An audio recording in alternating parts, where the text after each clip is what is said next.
नमस्कार, मैं अनामिका। संसार हिंदी साहित्यिका में आपका बहुत बहुत स्वागत है। इस चैनल पर आपको हिंदी किताबों की जानकारी मिलती रहती है। हमेशा की तरह आज भी एक हिंदी किताब लेकर आई हूँ। किताब का नाम है आधे अधूरे। इसकी विधा है नाटक। इसके लेखक हैं मोहन राकेश। मोहन राकेश को नई कहानी की अग्रणी रचनाकार भी माना जाता है। ऐसे तो इन्होंने हर तरह की रचनाएं लिखी हैं, चाहे वे उपन्यास हो, कहानी संग्रह हो, एकांकी हो, निबंध हो, लेकिन नाटकों के लेखन में इन्हें विशेष पहचान मिली है।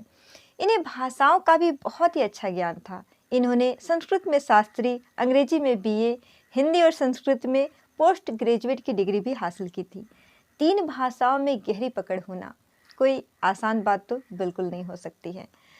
मोहन राकेश द्वारा लिखी गई नाटक आधे अधूरे को समकालीन जिंदगी का पहला सार्थक नाटक माना जाता है। नाटक स्त्री पुरुषों के बीच जो महत्वाकांक्षाएं उत्पन्न होती हैं और उनसे जो समस्याएं उत्पन्न होती हैं उसको दर्शाती हैं। आधे अधूरे नाटक एक ऐसी पति पत्नी के संबंधों पर आधारित है जिनमें सामंजस्य का गहरा अभाव था। महेंद्र और सावित्री दोनों पति पत्नी थे, लेकिन अकेलेपन से त्रस्त थे।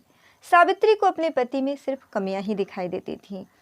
वो अपनी खुशियां किसी और में तलाश करती थी। एक बार ये सिलसिला चला तो फिर चलता ही रहा। महेंद्र के मन में हीन भावना घर करती चली गई और उसका सारा कामकाज ठप हो गया। घर की सारी जिम्मेदारी सावित्री पर आ गई। सावित्री ने घर की आर्थिक जिम्मेदारी तो संभाल ली, लेकिन उसके पति और परिवार उससे दूर होते चले गए। दोनों पति पत्नी एक घर में रहकर भी अजनबी बन चुके थे।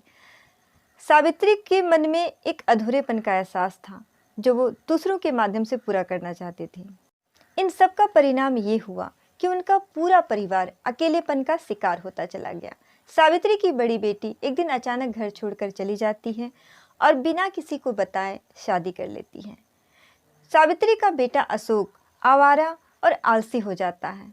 वो अपनी पढ़ाई बीच में ही छोड़ देता है और दिन भर अखबारों से बेमतलब की तस्वीरें काटता रहता है। उसका एक लड़की के साथ प्रेम संबंध भी था और वो अपनी छोटी बहन की चीज़ों को चुरा चुरा करके उस लड़की को तोहफे के रूप में दिया करता था। वो अपनी माँ से हमेशा चिढ़ा सा रहता था। सावित्री की छोटी बेटी भी जिद्दी स्वभाव की हो गई थी। वो सीधे मुंह किसी से बात ही नहीं करती। उसकी बातों से गुस्सा और विद्रोह की भावना झलकती थी। परिवार का हर एक सदस्य एक दूसरे से नाराज सा रहता था। उनके बीच एक अजीब सी खामोशी छाई रहती।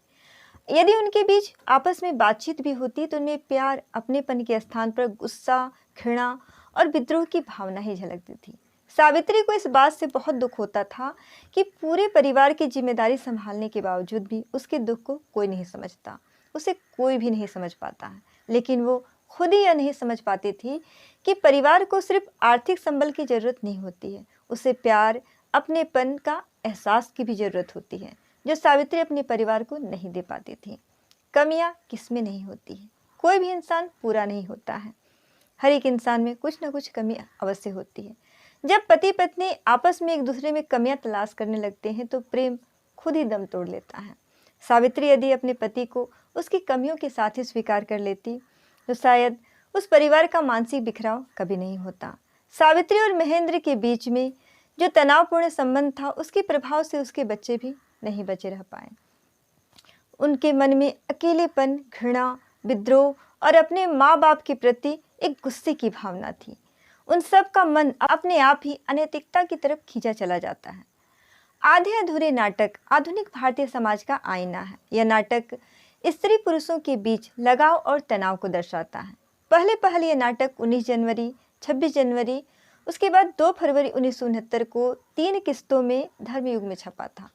2 मार्च 1969 को ओम शिवपुरी द्वारा नाट्य संस्था देशांतर ने इसे अभिमंचित किया था। शुरुआत में इस नाटक को कई आलोचनाओं का सामना करना पड़ा, लेकिन धीरे धीरे ये नाटक लोगों के हृदय में स्थान बनाता चला गया। बदलते समाज का विवाह संस्था पर पड़ने वाले प्रभाव का मनोवैज्ञानिक विश्लेषण करता है। इसकी भाषा शैली की बात करें तो एक भाषा ज्ञानी द्वारा लिखी गई ये किताब बहुत ही प्रभावशाली और संयोजित भाषा का प्रयोग किया गया है। संवाद ऐसे लिखे गए हैं जो पढ़ने वाले पर विशेष प्रभाव छोड़ते हैं। यदि आपकी नाटकों में रुचि है तो ये किताब आपको बहुत ज़्यादा पसंद आने वाली। इस किताब की लोकप्रियता का अंदाज़ा इसी बात से लगाया जा सकता है कि इसे कई बार थिएटरों में अभिमंचित किया गया है।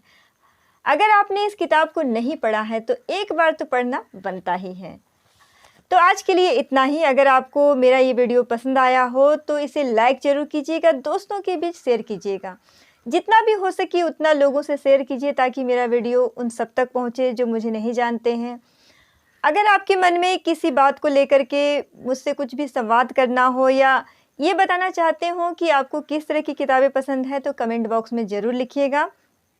अगर अब तक आपने सब्सक्राइब नहीं किया है तो सब्सक्राइब कर लीजिएगा, साथ ही बेल आइकन को प्रेस कर दीजिएगा ताकि मेरा वीडियो सबसे पहले आप तक पहुंचे। तो किताबें पढ़ते रहिए, किताबों से जुड़ते रहिए। मिलते हैं अगले वीडियो में। बाय।